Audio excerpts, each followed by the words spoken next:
বিশ্ব রাজনীতিতে বড় কোনো যুদ্ধ শুরু হলে আমরা সাধারণত দেখতে পাই কিছু দেশ এক পাশে আরেক দল অন্য পাশে। ইসরায়েল ফিলিস্তিন যুদ্ধ শুরু হয়েছে 2023 সালের অক্টোবরে।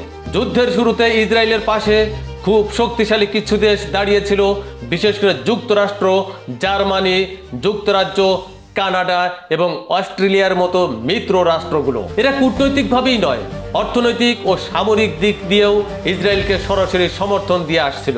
এই সমর্থন এতটাই একতরফা ছিল যে জাতিসংঘে যখন গাজার যুদ্ধবিরতির প্রস্তাব উত্থাপিত হয় তখন যুক্তরাষ্ট্র সেগুলো বারবার ভেটো করে দেয়। জার্মান ইসরায়েলকে সাবমেরিন ও অস্ত্র সাহায্য করতে থাকে, আর যুক্তরাজ্য ইসরায়েলের আত্মরক্ষার অধিকার আছে বলে বরাবরই জোরালো সমর্থন করে এসেছে। ইসরায়েল তখন মনে করেছিল তাদের বিরুদ্ধে যতই বোমা পড়ুক না কেন, যতই শিশু মরুক, এই শক্তিধর মিত্ররা তাকে শেষ পর্যন্ত টেনে তুলবেই। কিন্তু সময় বদলেছে, বিশ্বের চোখ এখন শুধুই যুদ্ধ নয়, সেই যুদ্ধের নিষ্ঠুরতাও দেখে। ধ্বংসস্তূপে রক্তাক্ত শিশুদের মুখ, মাটির নিচে চাপা পড়ে যাওয়া পরিবারের আহাজারি, এসব দেখে কাঁপছে সাধারণ মানুষের বিবেক।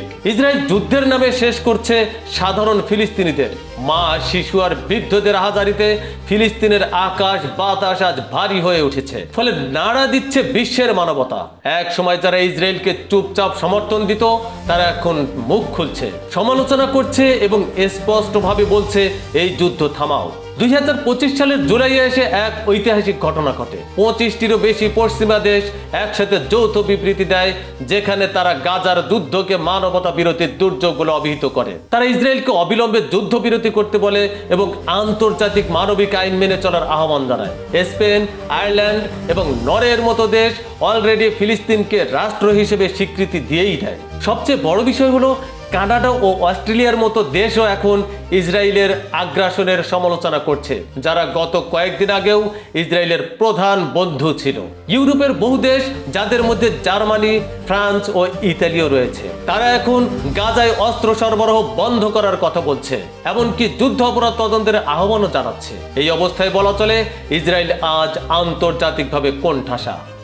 তার সমর্থকদের সংখ্যা আগের মতো নেই। একমাত্র যুক্তরাষ্ট্র এখনো তাকে টিকিয়ে রাখার চেষ্টা করছে, কিন্তু বাকি বিশ্ব একে একে মুখ ফিরিয়ে নিচ্ছে। ইসরায়েলের জন্য সবচেয়ে বড় বিপদ হলো এখন সামরিক নয়, কূটনৈতিক ও নৈতিক। কারণ যারা এতদিন তাকে রক্ষা করেছে, আজ তাদের দৃষ্টি ঘুরে গেছে নির্যাতিত ফিলিস্তিনিদের দিকে। এখন প্রশ্ন হলো, এই পরিবর্তন কি শুধু সাময়িক, নাকি সত্যি ইসরায়েলের জন্য এক নতুন পরিণতির সূচনা? আপনি কি ভাবছেন? মন্তব্যে জানান। আর এমন তথ্যভিত্তিক আন্তর্জাতিক বিশ্লেষণ পেতে চোখ রাখুন আমাদের চ্যানেলে। মতিন তালুকদার, চলমান বিশ্ব।